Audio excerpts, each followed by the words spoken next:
thank God for the internet, because the media monopoly has been broken. The New York Times just a few years ago sold the Boston Globe at a 90% plus loss. So these guys are on the defensive, and the truth is getting out there. But it takes leadership and organization, and that's why the John Birch Society is so important in these times. And Bill mentioned the importance of Congress. The only way we're going to change Congress is through an informed electorate, and that's what we're all about. It's a prerequisite to getting a decent representative who will vote in a constitutional context. But on behalf of the headquarters staff, thank you for everything you all do in this fight for freedom. We really appreciate each and every one of you. And thank you, Bill Cherry, and thank you, Larry Waters. It's great to be here. I'll have to leave early to catch a plane, but thank you again. Nice to be here.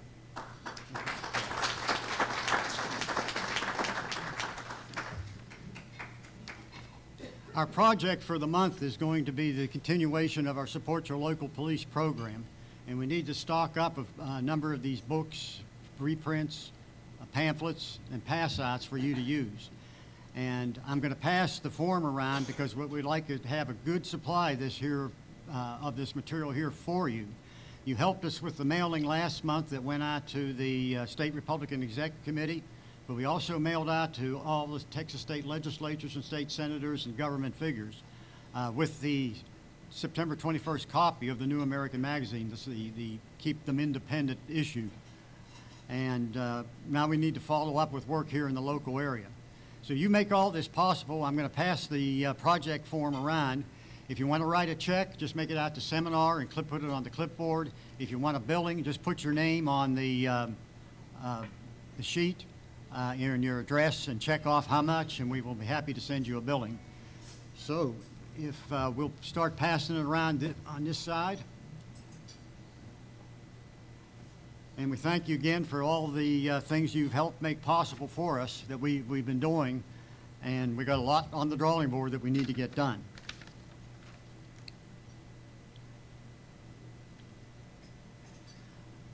Our speaker is recognized as one of the nation's leading congressional and legal experts in the field of lawful money in the United States.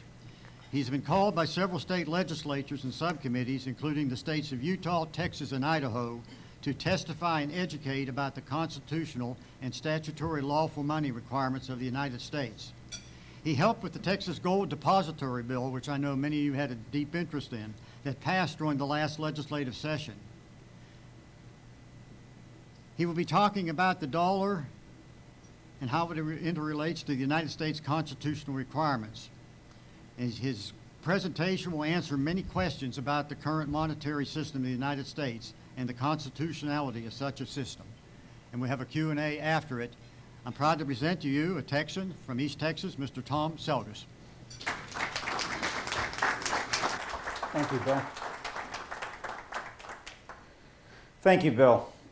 It's interesting listening to all the projects you have going on, and I hope today's presentation will dovetail or enlighten us to some of the issues that face us related to those projects. But I have three key takeaway points for us today.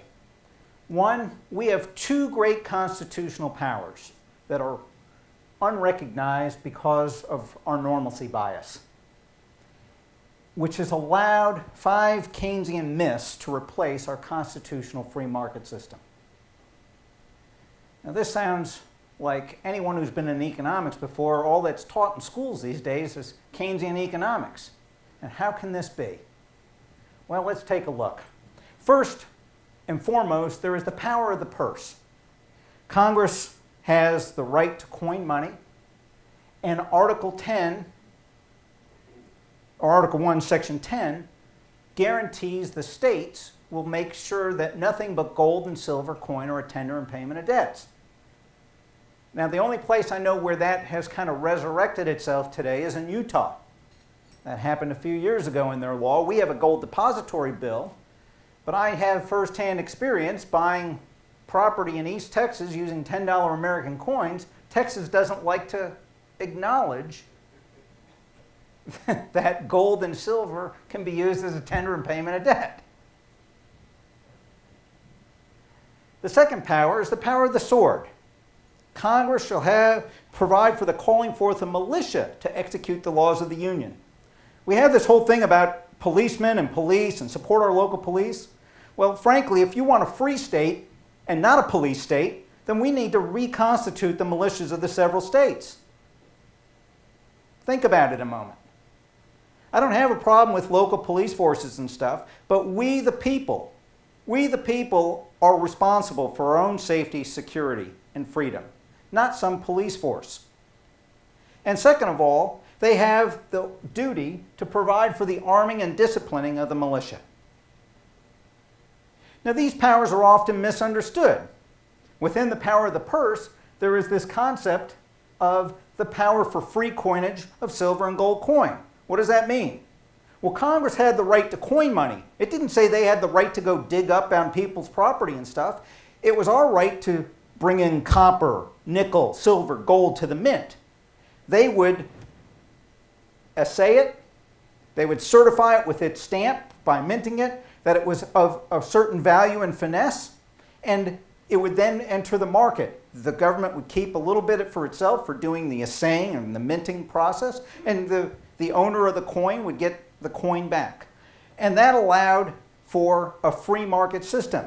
Within that, it also prevented the debasement and depreciation of the money because it was in control of the people, not in the government. Second was, within the First Amendment, the power to withhold taxes for redress of grievances. If you look back at the Federalist Papers and stuff, the redress of grievance portion was specifically cited that you were allowed to withhold your taxes.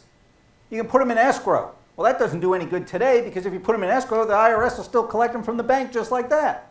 But you could withhold those tax payments till you got the government to come settle with you. But we've lost that too.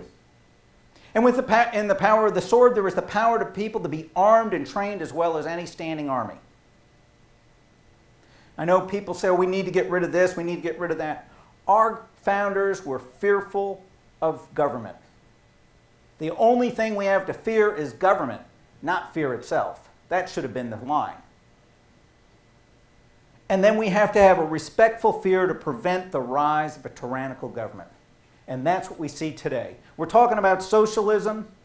Well, socialism comes from the loss of the fear of a tyrannical government. We've allowed ourselves to be told the government does no wrong. Well, actually, the government itself doesn't do no wrong. It's the people who are running it. And I would submit to you that if you correct the monetary system, you will correct the powers that be. Because when the powers that be are the creators of the money, they then control the system. The result is a mass normalcy bias. The US dollar can never fail. I always hear that. Oh, the dollar can't fail. Well, without exception, all paper money value has always approached its cost of production. Zero. Electronic money is even cheaper. The US Supreme Court is never wrong. Well, there was a case in 1991, Payne versus Tennessee. They even stated the court has, during the past 20 terms, overruled whole or in part 33 of its constitutional decisions. Well, the Constitution itself didn't change, so it shows you right there that the court is just a biased group of men who go from one side to the other side. And my problem should be that unless a decision is unanimous, it should be held unconstitutional as void for vagueness. I mean, that should be the thing. And then Keynesian economics is a sound economic philosophy. Rubbish. We're supposed to be in a free society. But Keynes himself admits his economic system works best under a totalitarian government. What do we hear? We want a well-regulated society. We are supposed to be a self-governing people.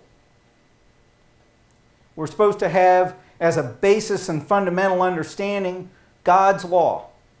We all know what the moral law is. We know we shouldn't steal. We know we shouldn't lie. We know we shouldn't cheat. We know we shouldn't murder.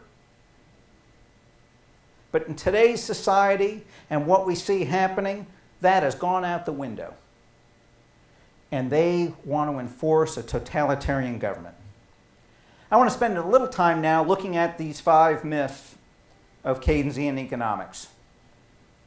The first myth is the dollar is anything Congress declares it to be. The second, the value of money is anything that the IRS says it is. The third, there's not enough gold or silver to sustain the global economy. Fourth, gold and silver are too heavy to be transport for a global payment system. And fifth, inflation benefits debtors and harms lenders. So let's examine myth number 1. We have within the Constitution 5 units of measure: a year, a day, an hour, a mile, and a dollar. Can anyone quickly tell me, do you know what the definition of a year is? Most people say that, 365 days. No, the actual definition is 1 revolution of the Earth around the axis of the sun. Now let me ask you this. What would be the easiest way for Congress to remain in power? To redefine how long a year is. Let's say a year now is 10 revolutions of the Earth around the sun. Can they do that? There would be an uproar in a moment. The same holds true with day, hour, mile. But yet, we've now seen this done with the word dollar. The fact that the word dollar was used in the Constitution, just like the fact that the word year, day, hour, mile were used in the Constitution, means what? They had a definition prior to the existence of the Constitution being written. The Supreme Court said in Eisner v. Macomber, Congress cannot by legislation alter the Constitution from which alone it derives its power. They cannot redefine these terms without a constitutional amendment. So let's take a look at what the dollar is in the Constitution. In Article 1, Section 9, Clause 1, a tax or a duty may be imposed on such importation not exceeding $10 for each person. When we bought our property in East Texas, we used $10 gold coins, so I couldn't get tossed out for using an unconstitutional term. I used the actual word $10, so I said, okay, I'll make sure we buy it with $10 coins. And then in the 7th Amendment, in all suits at common law, where the value in controversy shall exceed $20, the right of trial by jury shall be preserved. Now what's interesting is, you think about it today, $20 in your mind means very little value, doesn't it? And who would want a trial by jury for $20? Well, if I were to pull out 2 gold coins, $10 each, that's $20. Would you go to court over those 2 gold coins? Yes, you would. Why? Because they exchange for about $700 right now. That's why. So you can see what's happened to our monetary system. So the question then becomes, what is $1? Well, $1 is a standard unit of measurement. It's analogous to hours, days, and weeks for time, or ounces, pounds, or tons for weight, or inches, foot, or yards for length. But it's a measure of money. It's a measure of silver. It's a weight of silver. It's not a weight of gold, it's a weight of silver. And what Congress's ability was to regulate the value of money was all coin or commodity money was based on the trade value at the time of these other metals to the known fixed standard of silver. Now, how do I know this? Well, if I take a look back at the original Act of 1792, a dollar or unit, each to be the value of the Spanish mill dollar is the same and now current, and to contain 371 4/16 parts of a grain of pure silver. So we know from the first statute, the first coinage statute, that a dollar was defined as this weight of pure silver or a coin containing 371 and a quarter grains of silver. So I'll ask you this. Does the constitutional dollar standard exist today?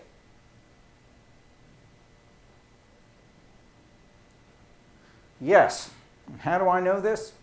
Well, in Title 31, Section 5116, I think one of the best ways to keep a secret is just to put it in the law that nobody will ever pay attention to, and then just tell everybody else something else. And that's one of the best ways to keep a secret.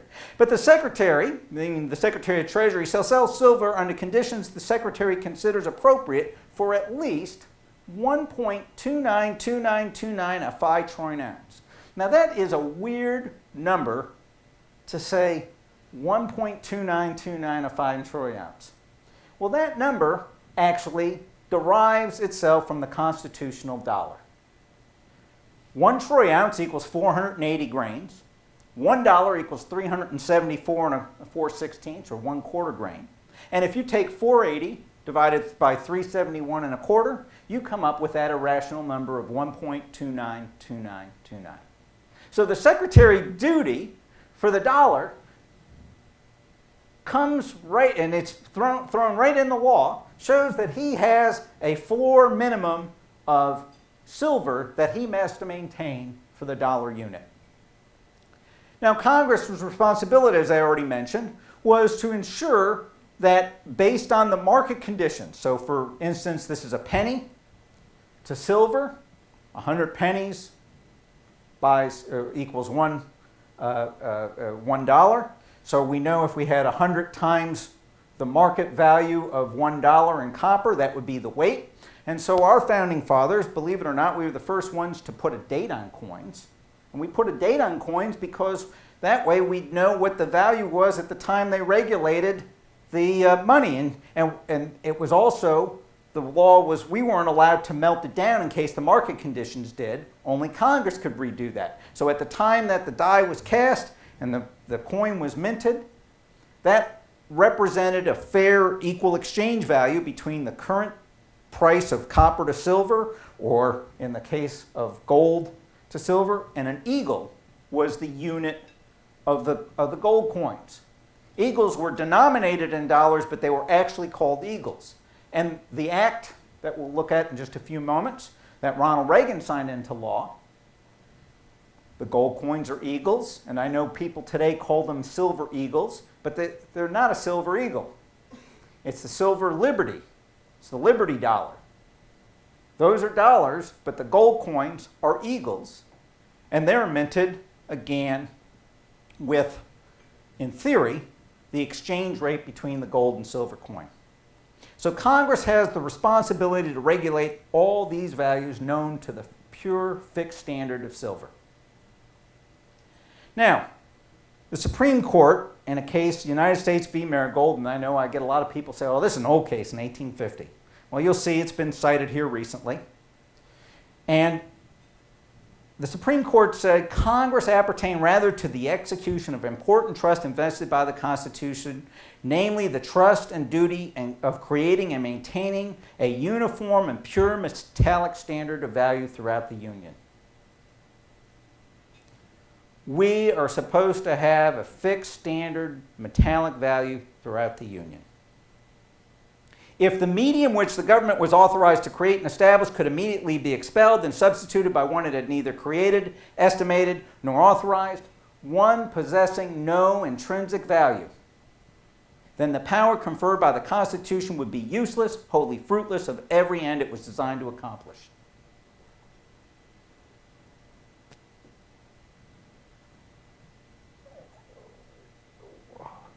What do we use today? We use a Federal Reserve note as a, well, as a good acquaintance of mine, maybe a friend of Victor's over there, G. Edward Griffiths said the Federal Reserve is no more federal than Federal Express. They create the paper money. It has no intrinsic value. It has no backing of anything. So, as I mentioned, this case, Marigold, has been recently cited in 2003 in International Bancorp versus Société de Bains. And so this is still good law. Yes, it's an old case, but it's been cited as recently as the last 12 years. Myth 2. The IRS claims that in transactions using gold and silver coins, the value of coins is the face value of the coins and not their fair market value for the purposes of determining taxable income. Well, the U.S. monetary law changed in 1985. Now what's interesting, prior to 85, during the period that initially by executive order and then by congressional decree, when Roosevelt removed gold and silver, well, he didn't really remove the silver, that came later under Kennedy and Johnson, and then Nixon pulling the real gold trigger in '72. But when he removed those points in 1930, what was that? 33. Thank you. In 1933, when he removed the monetary law, there were several cases brought to the Supreme Court, and the Supreme Court asked the 4 litigants that went up ultimately not to raise the issue whether or not the confiscation or the statute itself was unconstitutional for them to take gold or not. The 2 cases that they wouldn't remove that restriction, the court didn't take their petition for certiorari. So in other words, the question of whether that confiscation was constitutional or unconstitutional was never heard by the court because they didn't want it to be heard by the court because they knew what the answer would have to be, which was no. But the monetary law changed in 1985. In 1985, in July of '85, we brought the Liberty Silver Coin Act, and then in December of '85, we brought the Gold Eagle Act. Ronald Reagan signed them into law, reinstituting lawful money of the United States. So constitutional money was started to be minted in 1986, and then Freedom of Information Act documents that myself and one of my dear friends both made several inquiries showed that the IRS position on this, that gold and silver money, was based on court decisions and other things that took place between 1974 and 1982 before the monetary law was changed. Further, the Supreme Court had already answered this question relative to paper money versus real lawful money. In Thompson v. Butler, they said a coin dollar is worth no more for the purposes of a tender and payment of an ordinary debt than a note dollar. The law has not made the note a standard of value any more than coin. It is true in the market, as an article of merchandise, one is of greater value than the other. But as money, that is to say, as a medium of exchange, the law knows no difference between them. So, a $10 coin and a $10 bill in terms of the law are one and the same. It doesn't matter that in the marketplace they're different. So if you think about that a minute, if you start demanding to be paid in gold coin rather than paper notes, one of 2 things. You can take less payment. In other words, as I mentioned before, it's about $700 for is equal to $20 today, the gold coin, or 35-to-1 exchange. Well, you can reduce your income and still have the same purchasing power by 35 times. And what will that do to your income taxes? It might make you below the line where you don't have to pay a single penny.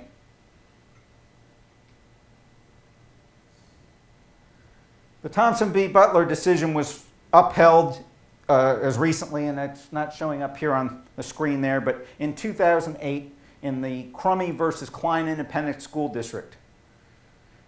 The appellate court cited Thompson v. Butler and quoted the exact language that I just read above.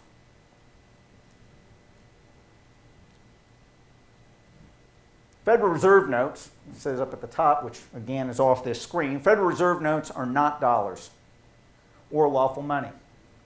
Title 12 of the United States Code, Section 411 says, Federal Reserve notes shall be redeemed in lawful money on demand at the Treasury Department of the United States or at any Federal Reserve Bank. I go down once a year to Dallas, down here, to Pearl Street. I go in just to make sure I have a claim in standing. If you don't do this, you can't make some of the legal arguments that I've made. But I go every year and I show up, I have a couple of witnesses with me, and I get a signed piece of paper showing I made a request for demand for lawful money and I was denied. And that's all I need to do. I'm not going to argue with them. They just give me that I showed up, I made the demand, and I was denied. And I do that because without it, there's some other laws that protect us as well. We talked about earlier that we have a disparity that Thompson v. Butler had that said that a coin dollar is worth no more than the note dollar. Well, subsequent to that, the law changed. And I don't have that cited in here, but at the end of this presentation, I'll give you a link where I have several other presentations. But in that link, or in that realm of Thomas v. Butler, Congress changed the law. And they changed the law to say that the Secretary of Treasury has a duty to maintain the equal purchasing power of each kind of United States currency, to prevent the Thompson v. Butler situation from ever happening again. Therefore, a note dollar is always supposed to have the same purchasing power as that $10 gold coin. And we shouldn't see this 35-to-1 disparity that we see today. So what are Federal Reserve notes? Well, they're private bank notes, again, supposedly redeemable for lawful money, as I have yet to have either the Federal Reserve Bank or the Department of Treasury. I only made one attempt at the Department of Treasury to redeem them for lawful money. And they're not constitutionally authorized. The Constitution, as we saw in Article 1, Section 10, only authorizes gold and silver coin, but they are in fact unconstitutional emissions of bill of credit.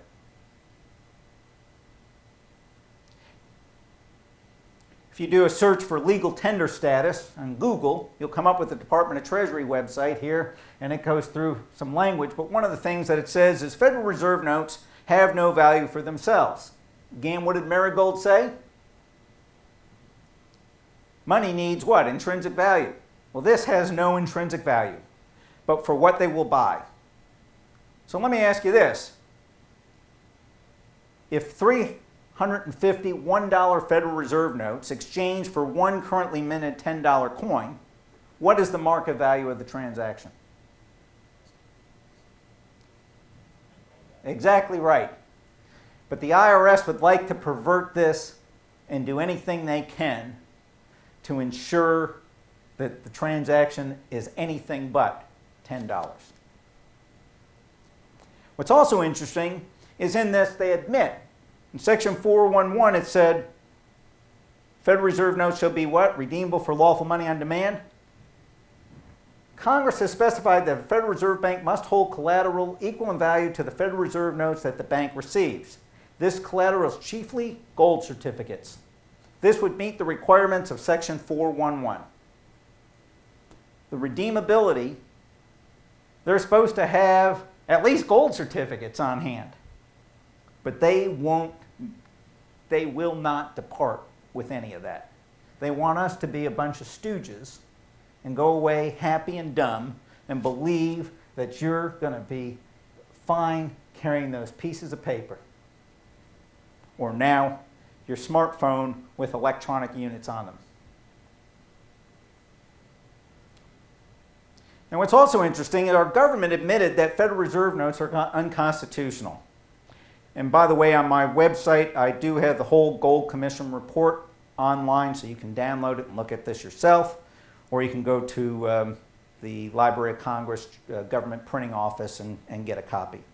In addition to the compelling economic case for a gold standard, a case buttressed by both historical and theoretical arguments, there is a compelling argument based on the Constitution.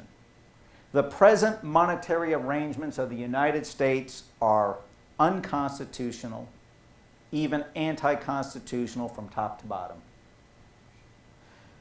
What we fail to recognize is when something's unconstitutional, it's illegal, it's unlawful, it's null and void in toto. And yet, we have allowed ourselves to be deceived over and over and over again. The Constitution guarantees a fixed standard of value. I like this. Roger Sherman said, if what is used as a medium of exchange is fluctuating in its value, it is no better than unjust weights and measures which are condemned by the laws of God and man. In Deuteronomy 25, verses 13 through 15, thou shalt not have in thy bag diverse weights, a great and a small. Thou shalt not have in thy house diverse measures, a great and a small, but thou shalt have perfect and just weights. Hence, why our statutes were ratified enacted, wasn't even ratified, it was enacted, to say that the Secretary of Treasury shall maintain the equal purchasing power of each kind of United States currency. Why? So we wouldn't be in the situation where we have diverse weights and diverse measures. Myth 3, there's not enough gold or silver to sustain a global economy. Well, this assertion is a banker's myth. A dear friend of ours named Larry Parks has fame.org. You can go to fame.org. He's got a whole detailed analysis on all the gold above the earth already pulled. We have more gold above the earth to run the world economy at a current population growth rate that we've been seeing for the next 120 years, with no more discovery or anything else of gold. But Thomas Jefferson put it this way: I sincerely believe with you that banking establishments are more dangerous than standing armies, that the principle of spending money to be paid by posterity under the name of funding is but swindling futurity on a large scale. So the real question becomes, who benefits from the fiat monetary system? And I'm going to first and foremost tell you that the real beneficiary are the creators. Why? Because it's cheap and it's cost efficient for them. They can regulate prices. The value isn't subject to changing market needs. And it secures votes via a wealth transfer from the productive to, well, I called it the unproductive. The other evening I heard it used, the parasite. And it's used for social control. I also have up on my website a paper from the former General Counsel for the Treasury under Roosevelt, who talks about the income tax system. And the income tax system being used first and foremost to control inflation, but a secondary purpose was to control the behavior of the citizen by controlling how they could use their money. The benefits of gold and silver, of course, they have intrinsic value.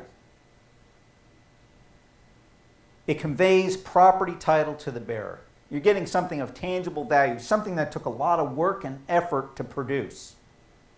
Something that isn't going to diminish, deteriorate. It gives the saver long-term price surety. It does not require coercive monetary laws. You all know the story of Marco Polo when he went to China, and the people couldn't believe when he came back, and he said, yeah, the emperor uses paper as money. And they said, how in the world does he get away with that? He says, because he'll threaten you with death if you don't accept it. It does not require coercive monetary laws, and it's a natural regulator of government debt.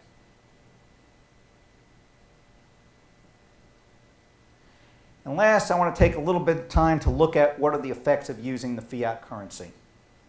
First, you have an unrealized loss of capital and property, a loss of real economic value, and the loss of the full impact of automation. Now, when I originally did these slides, I did these back in 2007 time frame for a case for a young fella, Andrew Loglia, who was Alex Loglia, who was at the time a law student in Las Vegas, who was being prosecuted by the Internal Revenue Service. And I'm going to be out in Midland, Odessa for John Birch this Thursday. And I found a house in 1957 that was sold, that was originally built in 57, that sold in 2007, and I kind of used this as my model, which was in 1957, that house was bought for $13,500, and in 2007 it sold for $175,000. Now, if that had been bought and sold with brown eggs, there would have been no gain and no tax due. If that was sold with the coin, money that became available in 1986, there would have been no gain and no tax due. But because the transaction was based in these notes, there was a purported gain of $161,000 and an alleged tax due of $55,000, which I call a quiet theft, because basically they lost $4,269 of capital through this fiat monetary system. In 1962, you could buy IBM stock. My dad bought 4 shares and sold it in 2007. He bought it for $1,942, sold it for $30,501. If he bought it and sold it for cartons of eggs, he would have had a 17% gain and 172 cartons of eggs and taxes due. If he bought it and sold it for real lawful money, silver dollars, he would have had a 17% gain and had a tax due of $59.48. But because he did the transaction in these Federal Reserve notes, he had a 94% gain, purportedly, and an alleged tax due of $4,228, again resulting in an effective tax rate of 83%. Do you see the scam that goes on with this manipulation?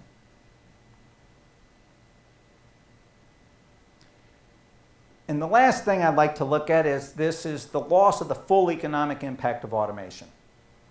Now, slavery used to provide the cheapest form of labor. That was the way to get the cost down.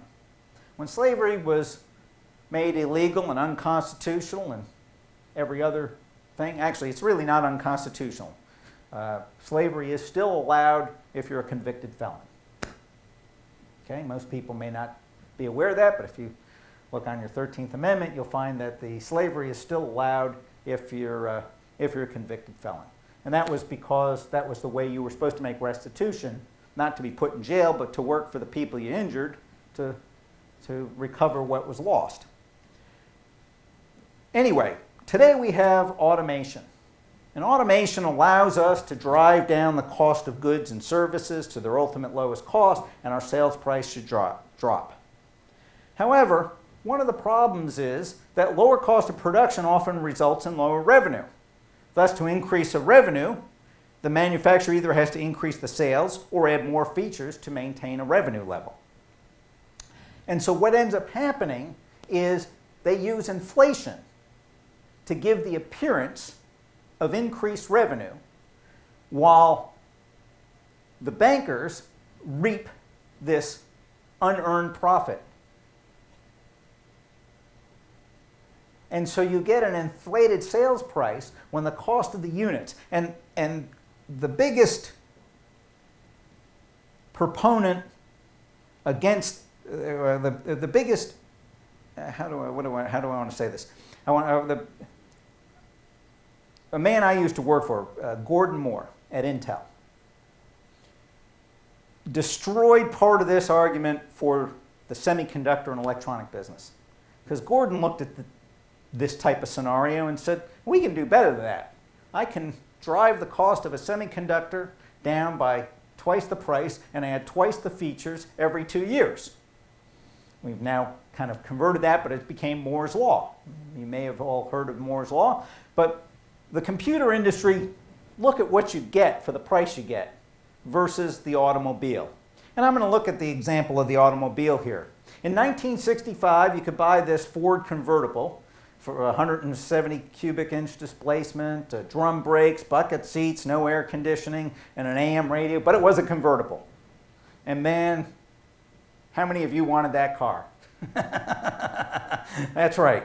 So, and that car back in 1965 sold for $2,557.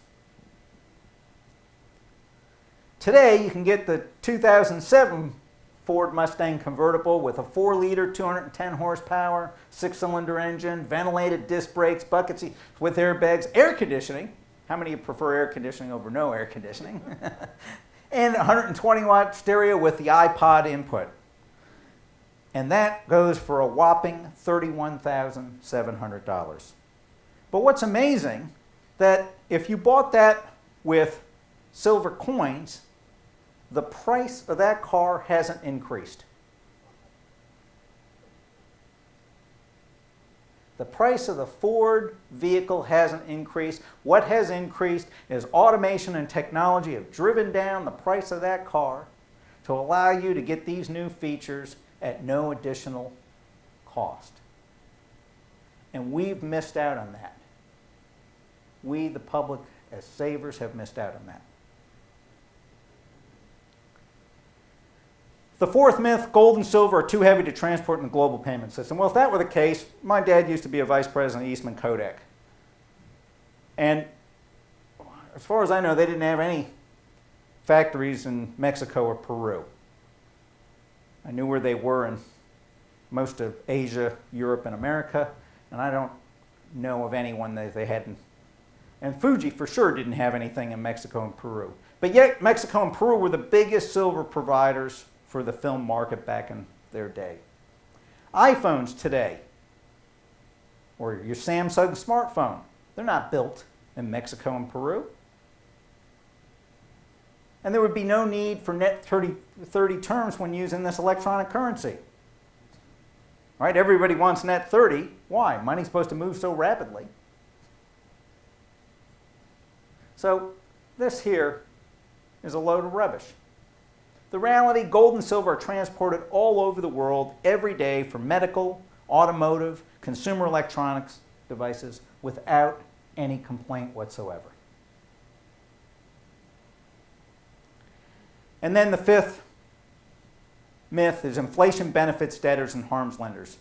Inflation benefits lenders. They're the guys who create it.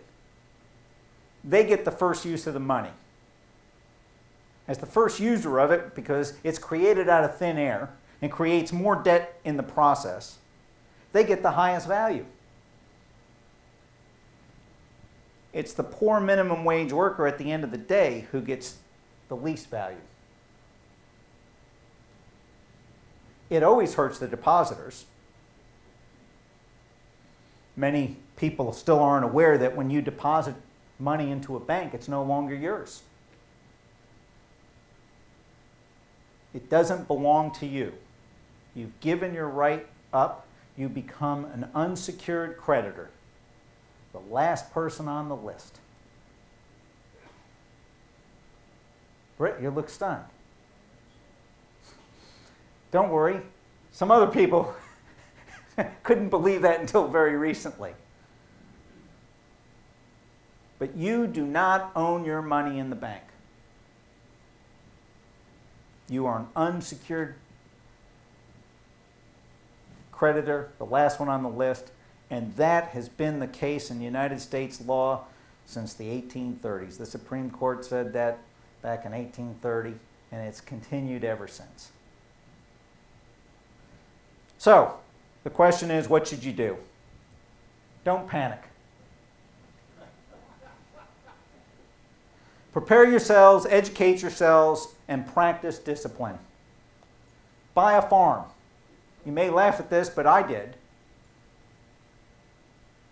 when things get tough, being able to grow your own food in an environment that's somewhat remote and secure from the masses in the cities may be a very wise decision.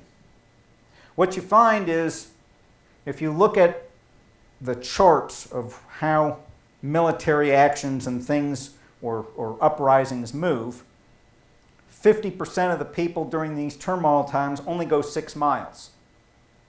And then another 50% only go another 6 miles. And then it starts dwindling down after that. So it doesn't take very many miles to be out of an area to where you have just a handful of people who could come up and possibly threaten you. And if it's only a small group, well, you pretty well can defend yourself at that point. Hold money wisely. I tell people my advice is to only keep 30 days worth of cash in banks, keep another 90 days worth of cash at home, and buy gold and silver coins with the remainder.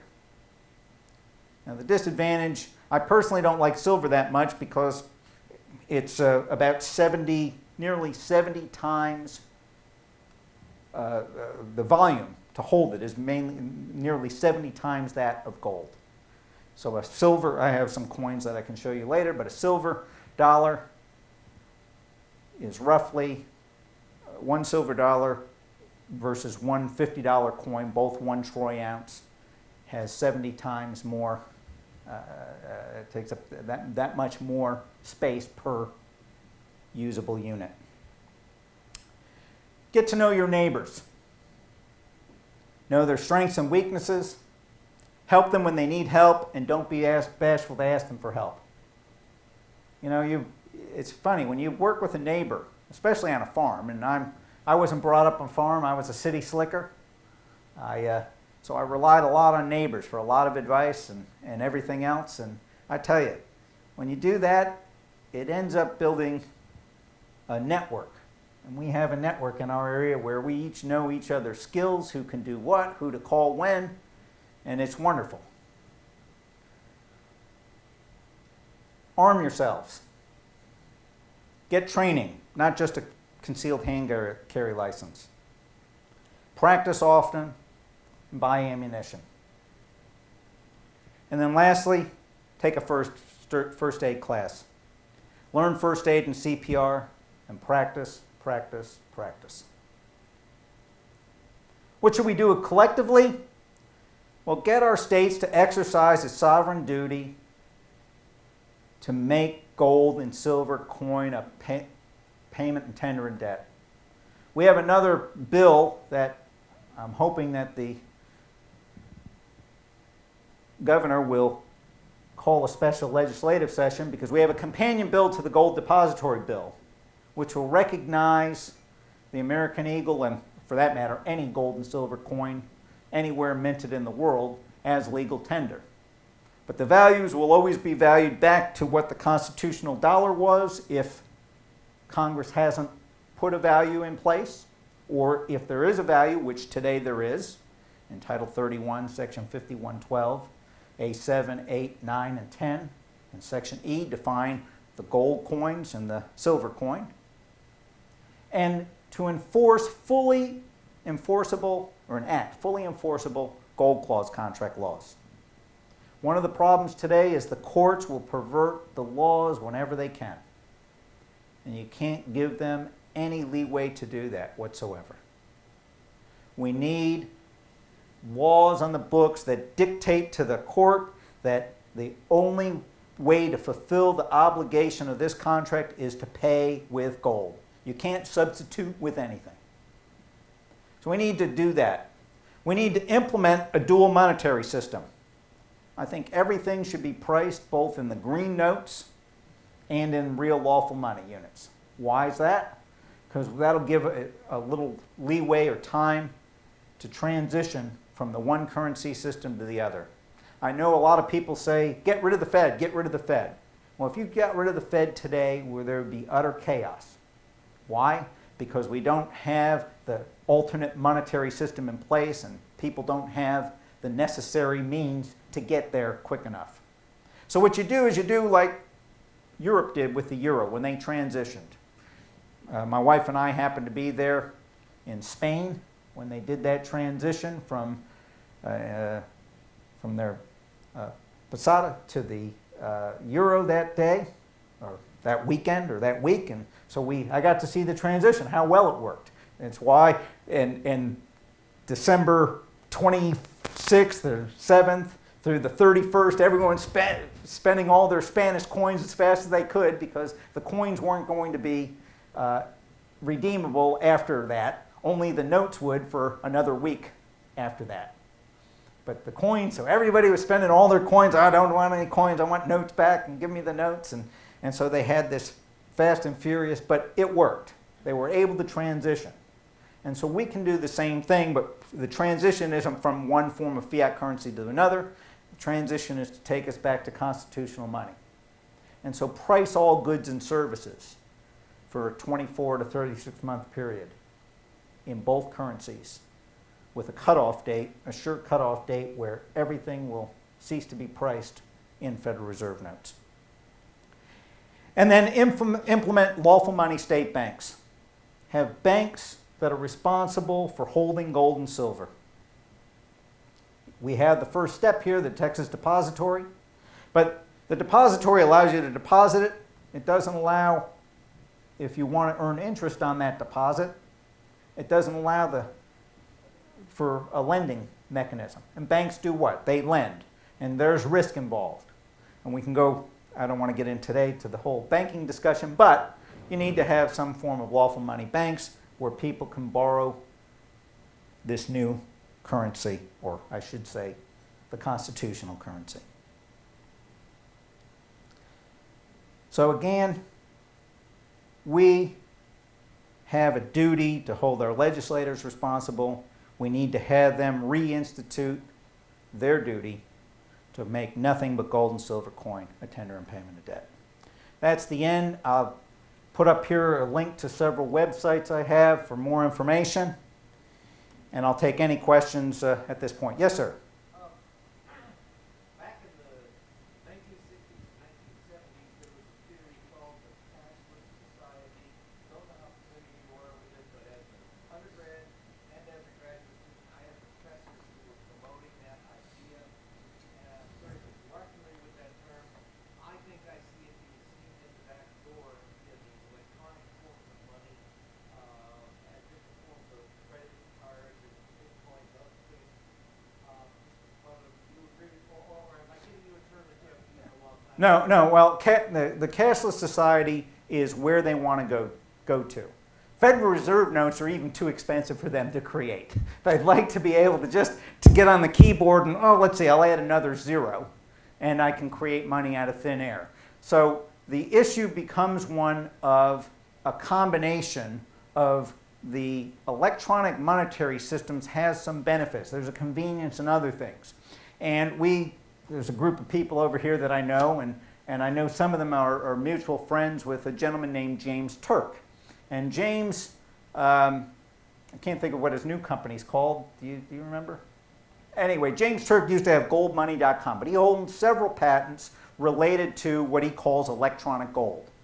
And that is, he has a system where it would look just like our current monetary system, but you take physical gold, and physical gold is traded in micrograms. Could even say nanograms for that matter. Any number of minute particle of gold you want.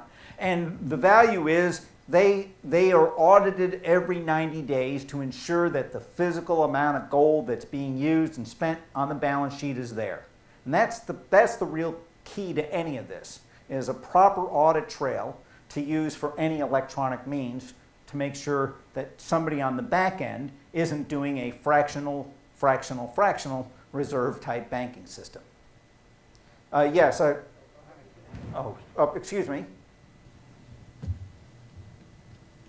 I hate to do this, but I have to go catch an airplane, go to Midland to get the meeting set up for him. Charles, would you handle the question and answer session, the closing of it here? And our meeting next month, our program is Paul Blair from Oklahoma, who is fighting the Supreme Court decision on what they've done to marriage. He's organized over 100 churches up there, and he's going to come and tell us what they're doing and their stand here and action here in the future. So be sure to bring somebody with you. So Charles, you'll pick it up from here, and I'll see you next month. Thank you. Lord willing, I'll see you Thursday. We're getting pretty close to 1:30. Let's take 3 or 4 more questions.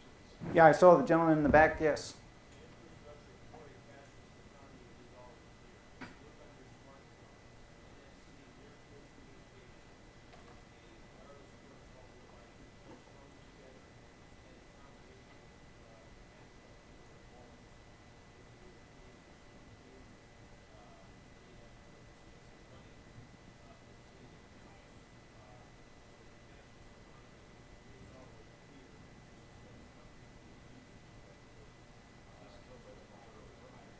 But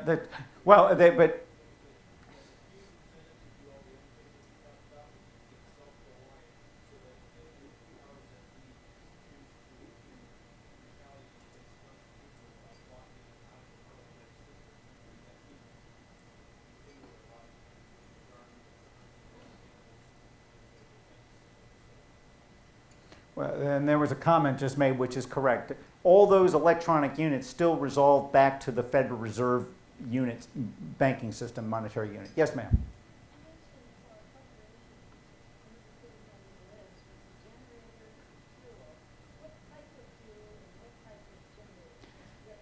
Well, I personally like propane or natural gas.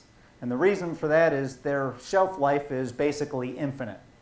Diesel and gasoline have a shelf life that 90 days to 18 months, depending on the additives and other things you put in, and it's a pain in the neck to deal with. As far as generators, I personally own a Cummins and a Generac.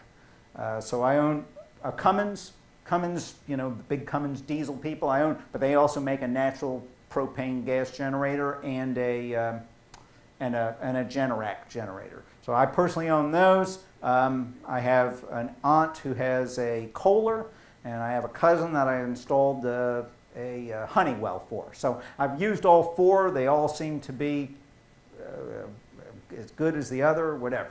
Let's take 1 more, and then he'll be available for questions. Pardon?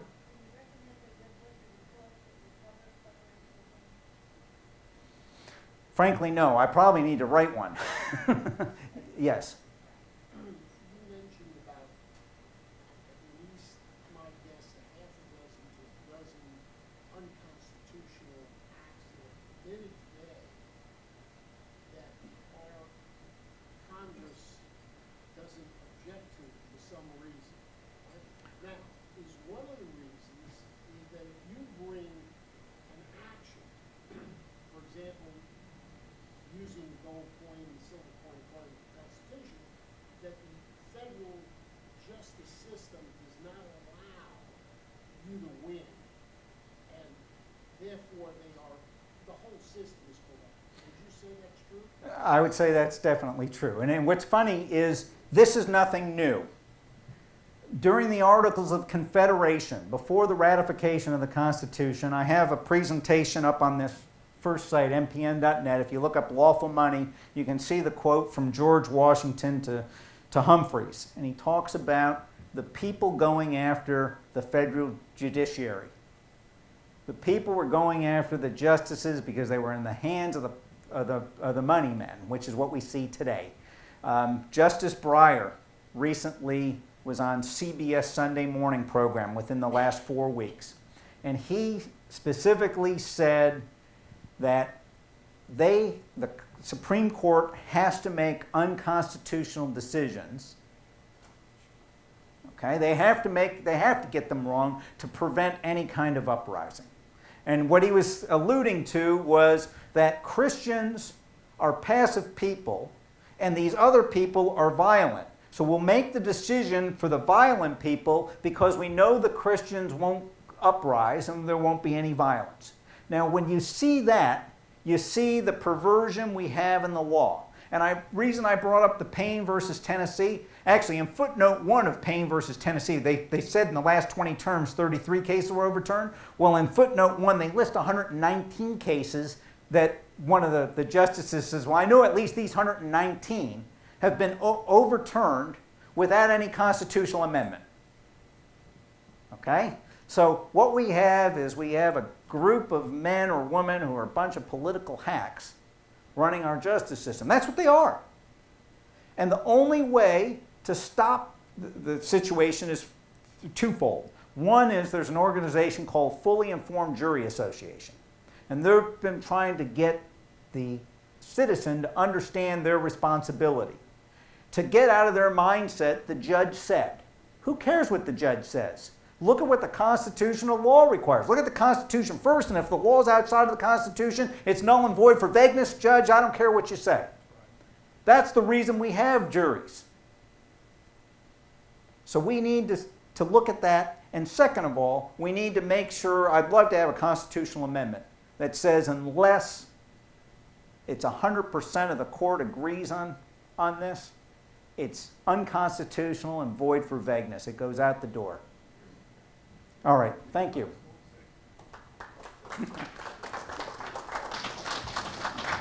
Tom, obviously this is of great interest to a lot of us, and we appreciate your time. Next month we'll be here, same time, same place, and you'll get your email, hopefully even more efficiently this time, and we'll follow up. And you're welcome to come up and ask him any additional questions you'd like to. You're dismissed.